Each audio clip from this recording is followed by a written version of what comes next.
Welcome to The Explainer. Today, we're unpacking an absolute masterpiece of a football match. We are looking back at the 2026 FIFA World Cup final. You've got over 80,000 fans in New Jersey watching the two greatest footballing continents collide, as the champions of Europe met the champions of South America. And honestly, this wasn't just a game. It was the ultimate tactical chess match. You had Spain coming in with this style built on relentless, suffocating control, going right up against Lionel Scaloni's defending world champions. A hardened Argentina squad fighting with absolutely everything to give Lionel Messi the ultimate international send-off. The clash of styles was fascinating. The stakes literally couldn't have been higher. And the tactical adjustments we're going to break down today were just brilliant. So here's the big question we really need to answer. How did Spain actually dismantle the defending champions? Because think about it. Going into this match, Argentina was a massively battle-tested squad. They had won games in every single knockout round, navigating wild penalty shootouts and chaotic transitions. And yet, when the final whistle blew, Spain had completely suffocated them. They controlled virtually the entire game and barely gave them a sniff of a chance. To really understand how a team of Argentina's caliber gets neutralized on the biggest stage in the world, we've got to look past the emotion of the day and dig right into the strategy. And to set the stage for exactly what kind of match this was, we just have to talk about this number: 0. That is the number of shots Argentina registered in regulation time. Not shots on target, guys. 0 shots total. You'd honestly think someone made a mistake writing that down, but no. For a World Cup final featuring some of the greatest attacking talent of our generation, that is just an absolutely shocking, historic statistic. So, the crucial point is the staggering contrast this represents. Argentina came into this final as an absolute offensive powerhouse. They'd scored 19 goals on their way to the championship match. Lionel Messi and Julian Alvarez had been seamlessly tearing down defenses all tournament long. Yet, Spain's total defensive control and possession-based structure completely starved Argentina of the ball. They entirely neutralized one of the most potent attacks in global football. They didn't just beat Argentina, they systematically disabled them. Section 1. A final for the ages, the statistical dominance. Let's look at the numbers that define this suffocating match. The metrics here perfectly capture Spain's sheer dominance. They held a massive 65% possession to Argentina's 35%. They generated an expected goals tally of 2.34 compared to a measly 0.38 for Argentina. But really, look at that bottom row. 34 attacks into the penalty area for Spain compared to just 7 for Argentina. Spain wasn't just casually passing the ball around the back for the sake of it. They were relentlessly probing, basically setting up camp in Argentina's territory and forcing the defending champions to defend for their absolute lives. This relentless wave of pressure was the massive problem Scaloni's side faced from minute 1. Section 2. Spain's attacking fluidity, the master plan. Let's see how Spain actually constructed this level of ball control. Now, what's really interesting here is the total clash of tactical philosophies. On one side, you have Spain orchestrating a highly fluid, three-man attacking midfield rotation. You've got players constantly pushing up, rotating positions, creating numerical overloads all over the place. And on the other side, you have Argentina, forced into this incredibly rigid, compact 4-4-2 defensive block. They essentially had to abandon their high press just to try and absorb the pressure. It was this beautiful display of constant, unpredictable fluidity clashing with absolute structural rigidity. So let's map out the specific triggers Spain used to systematically try and pull that 4-4-2 apart. First off, Mikel Oyarzabal would frequently drop deep from his central striker position, which immediately creates a numerical overload in the midfield. Over on the left, Marc Cucurella is bombing incredibly high up the pitch to provide width. This was a brilliant tactical choice because it deliberately created space on the right. Leaving a teenager with the fate of a World Cup at his feet, Lamine Yamal gets the room to isolate defenders one-on-one. And finally, Alex Baena would rotate inside from the wing to threaten the space in behind the defensive line. It's like a giant puzzle, and Spain was constantly forcing Argentina's defenders to make impossible choices about who to track. Section 3. Argentina's resolute defensive block, the impenetrable wall. Because despite all that brilliant possession, Spain was facing a massive problem in Argentina's defense.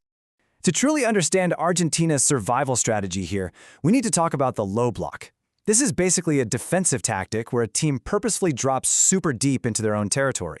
They prioritize tight structural compactness over pressing high up the pitch. They're essentially just denying the attacking team any space to run into behind the defensive line. By containing themselves in this low block, Argentina forced everything in front of them, which tremendously frustrated Spain's attempts to exploit those central overloads. And within that low block, There were these fascinating micro-battles happening all over the pitch. Argentina's center backs, Christian Romero and Lisandro Martinez, intentionally positioned themselves very deep, which entirely stopped Spain from playing the ball in behind. Out wide, Rodrigo de Paul was putting in an absolutely exhausting shift, matching Cucurella's attacking height to neutralize the Spanish left-back's threat. And as the game wore on, and Spain's runs got more aggressive, Leandro Paredes would actually drop into the defensive line, forming this completely desperate temporary back five just to protect the penalty area. This extreme discipline forced Spain to just relentlessly circulate the ball side to side, searching for a microscopic crack that wasn't appearing. Section 4. The extra time catalyst, the turning point, the exact moment the impenetrable wall had to change its structure. Let's walk through this crucial timeline, because this is where the fatigue and the stakes finally boil over. Deep into added time of the second half, 90 plus 3 minutes, Argentina's Enzo Fernandez receives a second yellow card and is sent off. So now they're down to 10 men for the grueling period of extra time. Lionel Scaloni shifts his team into a 4-4-1 formation, basically digging trenches just to survive the opening 15 minutes. But as that relentless Spanish pressure continued, Scaloni made a fateful systemic adjustment in the 106th minute. He shifts to a 5-3-1 to try and get better, wider coverage across the backline.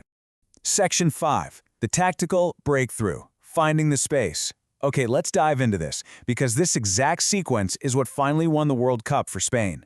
Here's the chronological deconstruction of the championship-winning sequence. Step 1. Pedro Porro, finding a rare pocket of time, delivers a beautiful, sweeping cross from the right half space. Step 2. Substitute Nico Williams brilliantly times his run to the back post. Argentina's Nahuel Molina gets caught completely under the height of the ball, totally distracted by Williams' aggressive run. Step 3. Williams nods the ball down perfectly into the center, and Ferran Torres, arriving with impeccable timing just ahead of Argentina's retreating midfield, buries a first-time shot straight into the roof of the net. Emiliano Martinez had absolutely zero chance. And this right here brilliantly illustrates the ultimate tactical payoff of Spain's patience and spatial awareness. Because Argentina had just switched to that 5-3-1 formation to protect the width, their midfield coverage was heavily reduced to just 3 men. Giuliano Simeone failed to protect the central space that Torres arrived in, and Leandro Paredes, who had just been pulled out wide to try and deal with Porro's cross, simply couldn't recover to the middle in time. Spain recognized that exposed pocket of space created by the tactical shift, and they ruthlessly exploited it. Section 6. Champions of the World. History made. Moving into the aftermath of the match. When you zoom out, the scale of this gets even crazier. The impact of this win goes way beyond a single historic match in New Jersey. With this victory, Spain actually became the first nation in history to simultaneously hold both the men's and women's FIFA World Cup titles. It's just a stunning macro-level testament to the absolute dominance of Spanish football. Their unified possession-based tactical philosophy is being executed flawlessly on the global stage. Yet beneath all the tactical diagrams, the low blocks, and the spatial exploitation, it really all comes down to the human element, right? The pure emotion of the sport. For Ferran Torres, who swept home that winning goal, his post-match words basically said it all. This is the greatest moment of my life. It was an unforgettable triumph carved out of pure patience, structural belief, and flawless execution. Which leaves us with this final thought. We just watched a Spanish team systematically pull apart the reigning battle-tested champions. They utilized this mesmerizing blend of fluid attacking, spatial awareness, and a fearless young core featuring generational talents like Lamine Yamal. With this level of sheer tactical dominance against the best the world has to offer, are we entering a brand new, prolonged era of global Spanish football supremacy? It is a fascinating question to ponder. Thank you so much for joining me on this explainer, and keep analyzing the beautiful game.